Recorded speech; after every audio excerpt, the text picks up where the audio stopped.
잠언 19장 말씀 우리가 함께 나누겠습니다. 우리 17장, 18장, 19장을 통해서 계속해서 말씀으로 나누는 것은 이 잠언서는 하나님의 말씀이다. 그래서 하나님께서 원하시는 말씀에 대해서 얘기하고 사람들이 듣기 좋아하는 잠언이 아니고 하나님의 말씀 앞에 우리가 어떻게 살 것이며 하나님의 계명을 어떻게 지키는 것이 지혜로운 자인지를 가르치고 있다라는 겁니다. 그래서 사랑하는 성도 여러분, 이 말씀을 통해서 하나님의 말씀을 배우기를, 하나님의 말씀대로 살기를 주의 이름으로 축복합니다. 19장 말씀 우리가 함께 나누겠습니다. 첫 번째로 우리가 나눌 말씀은 19장 16절에 계명을 지키는 자는 자기 영혼을 지키거니와 있습니다. 무엇을 지키는 자? 계명을 지키는 자, 하나님의 말씀을 지키는 자. 하나님의 말씀을 지키는 자는 자기 영혼을 지키는 것이다. 말씀을 지키는 것이 곧 영혼을 좋게 하는 것이다 하는 거죠. 우리가 영원히 사는 방법, 영원히 살아나는 방법이 뭐냐? 하나님의 말씀대로 살고자 하는 것이다 하는 겁니다. 자기 행실을 삼가지 아니하는 자는 죽으리라 했습니다. 삼가지 않느냐? 왜 삼가지 않느냐? 말씀대로 살지 않고 자기 마음대로 사는 것이 삼가지 않는 것이다 하는 거예요. 그럼 우리 말씀을 따라서 말씀대로 우리 행실들을 잘 주장하고 다스려야 된다 하는 겁니다. 우리 삶의 모티브, 우리 삶의 기준이 뭐냐? 하나님의 말씀이라는 거죠. 하나님의 말씀대로 살고자 하고 말씀대로 우리의 삶의 모양과 행실들을 맞춰가야 된다 하는 겁니다. 17절에 가난한 자를 불쌍히 여기는 것은 여호와께 꼬이는 것이니 그 선행을 갚아 주시리라 했습니다. 가난한 자를 불쌍히 여기는 것이 하나님의 말씀이다 하는 거예요. 그럼 우리는 어떻게 되냐? 하나님의 말씀을 따라 가난한 자를 돌아봐야 한다는 겁니다. 근데 이것을 우리가 하나님의 말씀을 따라 행한 이 선행을 누가 갚으시냐? 누가 갚으십니까? 하나님께서 갚아주신다라는 거죠. 가난한 자가 갚는 것이 아니라 하나님께서 갚아주신다. 사람의 기준들은 사람들에게 잡고 있고 눈에 있는 보이는 것들을 자꾸 따라가다 보니까 사람에게 내가 잘했으면 그 사람이 나에게 잘해줘야 되는데 왜 잘해주지 않는가? 내가 이만큼 갚아줬으면 그 사람도 나에게 이렇게 갚아야 되는데 왜 안 갚아주는가? 그런 기준을 가졌는데 우리가 하나님 말씀을 따라서 사랑하고 하나님 말씀을 따라서 용서하고 하나님 말씀을 따라서 내가 미워할 사람을 미워하지 않고 이해하고 포용했다면 누가 갚으시느냐? 하나님이 갚으신다는 거예요. 그래서 사람에게 그것을 받을 생각을 하지 말고 하나님 갚으실 것들을 바라봐야 한다는 겁니다. 왜 우리가 이런 일들을 하고 있느냐? 왜 용서하고 불쌍히 여기고 사랑하는 일들을 하고 있습니까? 박성님? 신성경 왜 하고 있습니까? 신익영 집사님 왜 그렇게 하고 있습니까? 왜? 하나님 말씀에 순종하는 모양이다 라는 거죠. 그러니까 우리는 뭘 따라가냐? 하나님 말씀을 지켜야 된다는 거예요. 하나님 말씀을 지키는 것이 곧 뭘 지키는 것이다? 자기 영혼을 지키는 것이다. 우리 영혼이 살아나는 방법이 뭐냐? 우리 영혼이 살아나는 방법이 하나님 말씀을 지키는 것이다 라는 겁니다. 그럼 우리가 불쌍히 여기는 것도 이웃을 돌아보는 것도 가난한 자들에게 돕는 것도 뭘 하는 거냐? 하나님 말씀을 지키는 모양이다 라는 거죠. 그러니까 하나님 말씀을 지켰으니까 그 사람에게 한 것이 아니다. 그러면 그 사람에게서 받을 것들을 요청하는 것이 아니라 하나님 말씀을 지켰으니까 누가 갚으셔야 하냐? 하나님 갚는 것이 당연한 거다는 거죠. 그러니까 우리는 누구에게 상급을 구하게 되냐? 하나님께 상급을 구하는 거예요. 왜? 말씀대로 살았으니까 하나님께 상급을 구해야 되죠. 그런데 사람들이 왜 나에게 섭섭하게 하냐? 나에게 왜 이렇게 해주지 않느냐? 자꾸 그런 것들을 따지는 거예요. 우리는 하나님께 기준을 가져야 합니다. 18절에 내가 내 아들에게 소망이 있은즉 그를 징계하고 죽일 마음은 두지 말지니라 했습니다. 아들에게 소망이 있다면 그 아들을 말씀대로 가르치고 말씀대로 인도해야 된다. 그 아들이 말씀에서 벗어나면 어떻게 하라? 징계하라 하는 거야. 징계하는데 죽일 마음은 두지 말지니라. 이게 무슨 말이냐면 죽도록 징계하지는 마라. 죽도록 패지 마라. 그냥 우리말로 쉽게 말하면 죽도록 때리지 마라. 하지만 뭐하라? 징계하라는 거예요. 죽일 마음으로 때리는 사람은 없겠죠. 하지만 우리가 징계를 해야 되는 것은 필요하다는 거죠. 뭘 벗어나면? 하나님 말씀을 벗어나면, 하나님 말씀을 벗어나면. 그래서 우리는 뭘 지켜야 되냐? 하나님 말씀을 지켜야 한다는 겁니다. 21절에 사람의 마음에는 많은 계획이 있어도 오직 여호와의 뜻이 완전히 서리라 했습니다. 사람이 생각하는 그 계획이 온전히 서는 것이 아니라 하나님의 뜻이 완전히 선다라는 거죠. 그럼 우리의 삶을 세우는 것, 우리 삶을 일으키는 것은 뭐냐? 하나님의 뜻으로 된다는 거죠. 23절에 여호와를 경외하는 것은 사람으로 생명에 이르게 하는 것이라. 아까 영혼을 살리는 것은 뭐라 했습니까? 영혼을 살리는 것은 뭐라 했습니까? 말씀을 지키는 것입니다. 또한 23절에서 여호와를 경외하는 것은 사람으로 생명에 이르게 하는 것이다. 경외하는 자는 족하게 여기고 재앙을 만나지 아니하느니라 했습니다. 생명을 얻는 길이 뭐냐? 생명을 얻는 길, 영혼을 살리는 길은 말씀을 지키는 것이고, 생명을 얻는 방법은 뭐냐? 하나님을 경외하는 것이다 하는 거죠. 그 말씀을 지키는 것, 하나님을 경외하는 것으로 연결됩니다. 하나님 말씀을 따라서 하나님을 경외한다면 다시 또한 하나님 말씀을 따라 순종하고 살아야 된다는 거죠. 24절에 게으른 자는 그 손을 그릇에 넣고도 입으로 올리기를 괴로워하느니라 했습니다. 게으른 자는 자기 손을 그릇에 넣고 그걸 입에 가져가는 것도 귀찮아한다는 거예요. 그것도 귀찮아한다는 거예요. 이 게으름의 이 모양이 뭐냐면 자기를 위한 거예요. 자기를 위한 거예요. 그건 하나님을 경외하는 게 아니에요. 그래서 자기 몸도 사실 관리하는 게 하나님을 경외하는 마음으로 하나님 주신 이 몸을 내가 잘 가꿔야 되는 거예요. 그건 내 거라 생각하니까 내가 하고 싶은 대로, 내가 먹고 싶은 대로 먹고, 내가 즐기고 싶은 대로 즐기고, 피곤하면 뭐 말고. 게을러지는 이유가 뭐냐? 자기 몸을 사랑하니까요. 자기를 사랑하니까. 이 몸도요, 이 몸도 누구의 것이냐? 하나님께서 내게 맡겨주신 것이다 하는 거예요. 그럼 하나님께서 맡겨주신 몸을 잘 관리를 해요. 잘 관리를. 자식이 뭐냐? 내 자식이 아니라 하나님께서 내게 맡기신 자녀다라는 거죠. 그리고 내 마음대로 하는 게 아니에요. 하나님이 경외하는 모양을 가지고 있어야 되죠. 그래서 하나님이 경외하고 하나님 말씀을 따르는 것으로 이 자녀를 양육하고 하나님 마음에 순종하는 마음으로 이 자녀를 바른 길로 이끄는 그런 모습과 모양을 가져야 되는 거예요. 그러니까 자꾸 어떻게 하냐? 내 거라 생각해. 내 거라. 내 시간도 내 거고, 내 삶도 내 거고, 내 몸도 내 거고, 내 생명도 내 거고, 내 재물도 내 거고, 내 거라는 기준들을 가지니까 이 가치관이 안 맞아요. 가치관 생각이 안 맞다니까요. 하나님의 것을 우리가 잠시 맡아서 하나님 나라를 위해서 충성한다. 하나님 영광을 드러내기 위해서 내가 이것을 어떻게 쓸 거냐, 내 몸을 어떻게 사용하고 하나님 주신 재물을 어떻게 사용하고, 그렇게 생각해야 되는데, 집안에 무슨 물건을 사고 싶은데 충동 구매나 이런 거 좀 조심해야 돼요. 이게 자기 마음을 잘 못 다스리는 거예요. 특히 자매들은 정신을 차려야 돼요. TV 보고 다 좋다 하면 막 좋은 줄 알고, 기가 얼마나 가벼운지. 말씀 앞에 아멘 해야지 뭐 TV 보고 아멘 해가 버뜩 사고 주문하고 그러게. 절제가 필요한 거예요. 자기 절제가. 자, 이것은 근면으로 여러분에게 하는 거예요.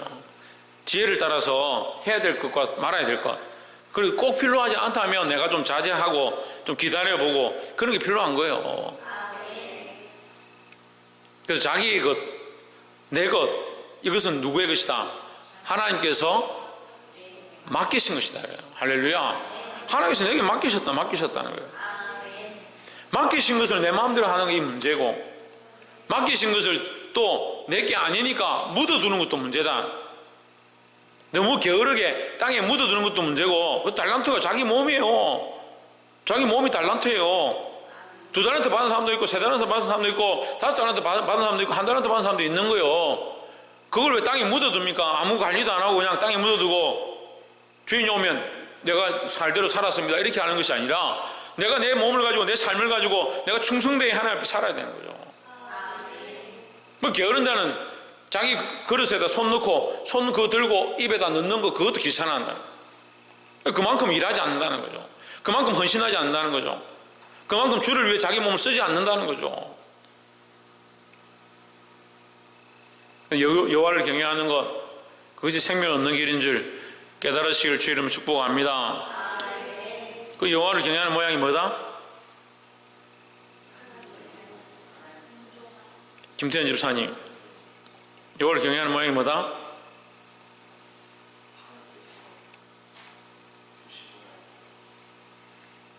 그렇죠. 하나님께서 주신 것이다. 내 몸도 하나님 주신 것이고 우리 삶도 하나님 주신 것이고 내게 아니라 내게 맡기신 것이다 하는 거죠.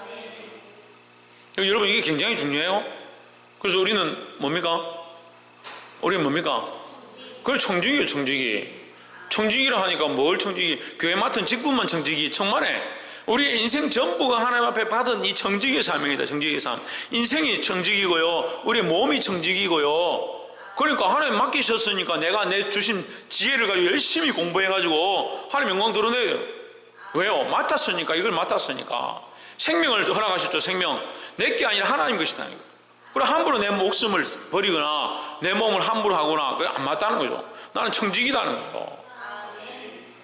왜 부모들이 그런 얘기를 합니다. 자식이 몸을 함부로 하는 게 부모가 잠깐 마음 아프다. 왜? 내 몸의 일부인데 내가 나와서 이만큼 길러놨는데 자기 마음대로 다치고 자기 마음대로 가서 아무 사람한테나 시집장가가고 이렇게 하는 거 참 마음 아프다. 왜? 내 몸의 일부니까. 이 모양이 하나님께서 우리에게 주신 청지기의 모양을 닮은 거예요. 하나님 우리에게 우리 인생을 맡겨주신 거예요. 우리에게 맡겨주신 이 인생을 왜 마음대로 사냐? 마음대로 게을러서 아무것도 하지 않는 거 그것도 문제고요. 너무 자기 하고 싶은 게 많아서 자기 마음대로 살아가지고 몸을 희생시키고 그런 것도 맞지 않다는 거예요. 왜 하나님 영광에서 지혜롭게 잘 사용해야 된다는 겁니다. 마지막 세 번째로 27절에 내 아들아 지식의 말씀에서 떠나게 하는 교훈을 듣지 말지니라 했습니다. 바른 말씀을 들으라. 바른 교훈을 따라가라 하는 거예요. 그러니까 말씀과 교훈을 두 가지를 얘기하죠. 말씀을 따라가야 하는데 교훈을 쫓다가 망한다. 하나님 말씀은 말씀이요. 살아있는 말씀이요. 그냥 교훈이 아니에요. 들을 만한 그냥 좋은 얘기가 아니에요. 교훈을 쫓다가 이렇게 하는 것이 사람의 도리고 이렇게 하는 것이 사람에게 좋고 이렇게 하는 것이 바른 것이다 라고 하는 그 교훈을 쫓다가 뭘 잊어버리냐? 하나님 우리에게 주신 생명의 말씀을 잊어버릴 수 있다는 거예요. 여러분 이 바른 말씀을 놓치지 말기를 주의 이름으로 축복합니다. 그래 이 지식의 말씀에서 떠나게 하는 교훈을 듣지 마라. 28절에 망령된 정의는 정의를 업신여기고 악인의 입은 죄악을 삼키느니라 했습니다. 이게 좀 어려운데 이게 27절과 연결해야 돼요. 27절과 뭘 따라가라 했습니까? 말씀을 따라갔죠. 말씀을. 그죠? 내 아들아 하나님의 자녀들아 뭐요? 지식의 말씀을 따라가라. 지식의 말씀을. 그럼 28절 다시 보세요. 지식의 말씀을 떠나게 하는 망령된 정의이다 이 말이에요. 그죠? 그러면 망령된 정의는 27절 다시 봐요. 뭡니까? 떠나게 하는 교훈이죠. 하나님 떠나게 하는 교훈이에요. 말씀을 떠나게 하는 교훈이 말씀을 떠나게 하는 교훈은 결국 뭐예요? 맞는 것처럼 보이지만 교훈처럼 보이지만 윤리적으로 도덕적으로 맞는 것처럼 보이지만 결국 뭐가 맞지 않다? 하나님 말씀과 맞지 않다는 거죠. 그러니까 말씀을 철저하게 우리가 사람의 기준으로 말씀 보는 게 아니고 하나님의 관점으로 볼 수 있어야 되는 겁니다. 청년들을 제가 이 대학생들을 기도 모임이라는 데 가서 가르쳐 보면요. 참 말씀을 갖다 쓰긴 쓰는데 정말 인간적으로 같아요. 인간적으로. 자기들이 이 말씀을 이거 읽으니까 참 마음이 위로가 되고요. 이 말씀이 얼마나 듣기 좋고 글 써놓은 게 이게 참 문맥이 아름답고 자기 교훈을 위해서 쓰는 거예요. 자기 교훈을 위해서. 자기 교훈이 아니라 하나님 말씀은 곧 뭐와 관련있다? 생명과 관련있다. 할렐루야. 그래 생명과 관련있다. 생명과. 그 지금 생명을 가지고 지금 이거 우리가 몸부림쳐야 되는데 자기 기분을 가지고 자주자하고 이런 교훈들로 치우치게 해서 하나님 말씀을 듣지 못하게 하고 하나님 말씀을 듣지 못하게 하는 이것이 뭐냐? 교훈으로 치우치게 하고 그냥 조탄한 것으로 치우치게 하고 이 특별히 자문의 말씀을 가지고 사람의 자문으로 자꾸 끌고 가는 이 모양을 뭐라고 하냐? 28절에 망령된 정인이다. 우리도 정인이죠. 우리 무슨 정인입니까? 예수 그리스도의 증인입니다. 예수 그리스도를 믿고 예수 그리스도를 경험하고 예수 그리스도의 은혜를 아는, 예수 그리스도를 알고 있는, 예수 그리스도를 증거하는 증인이라는 거예요. 근데 망령된 증인은 뭘 증거하지 않습니까? 예수 그리스도를 증거하지 않는 거예요. 말씀은요, 꼭 누구로 기결되어야 하느냐, 누구로 종결되어야 하느냐, 예수 그리스도로 종결되어야 되는 거예요. 이 말씀을 우리가 들었어요. 우리의 교훈을 삼는 것 물론 필요하죠. 하지만 그것이 주목적이 아니고 예수 그리스도가 드러나야 되는 거예요. 망령된 증인은 복임 받는데 예수님을 증거하지 않는다. 정의를 업신여기고, 하나님의 정의, 하나님의 공의는 예수 그리스도입니다. 악인의 입은 죄악을 삼키느니라 했습니다. 악인은 뭘 뱉느냐? 죄악을 뱉는 겁니다. 죄악을. 우리는 해야 될 말들을 똑바로 하고 예수 그리스도를 온전히 증거하고 사람의 교훈에 치우치는 것이 아니라 하나님의 뜻에 맞추고 하나님의 뜻에 치우쳐야 된다는 거예요. 말씀을 맺겠습니다. 사랑하는 성도 여러분, 하나님의 말씀으로 말미암아 우리가 살 수 있다는 것을 확신하시기를 주의 이름으로 축복합니다. 말씀을 지키는 것이 곧 우리의 영혼을 지키는 것이고, 또한 이 하나님의 말씀 안에 뭐가 있느냐, 하나님을 경외하는 것 안에 뭐가 있느냐, 생명을 얻는 것이 있다는 거예요. 그 하나님을 경외해야 하고, 말씀을 지키고 하나님을 경외하는 자, 바른 말씀을 따라가야 된다는 거예요. 그 말씀에 반드시 뭐가 있느냐, 하나님의 공의, 예수 그리스도가 나타나야 되는 거예요. 그 말씀 속에 예수 그리스도가 없으면 그건 뭐냐? 그냥 교훈인 겁니다. 교훈인 겁니다. 다시 말씀드리지만 교훈이 필요 없는 게 아니에요. 교훈과 바르게 함과 책망과 의로 교육하는 거 다 필요합니다. 하지만 반드시 뭐가 나타나야 되냐? 예수 그리스도가 나타나야 합니다. 망령된 증인들은 뭘 자꾸 삭제하냐? 예수 그리스도를 삭제하는 거예요. 누구를 증거하지 않냐? 예수 그리스도를 증언하지 않습니다. 우리는 증언해야 합니다. 우리는 증인이 되어야 합니다. 누구의 증인이냐? 예수 그리스도를 증인하는 증인들이 되시기를 주의 이름으로 축복합니다. 기도하겠습니다.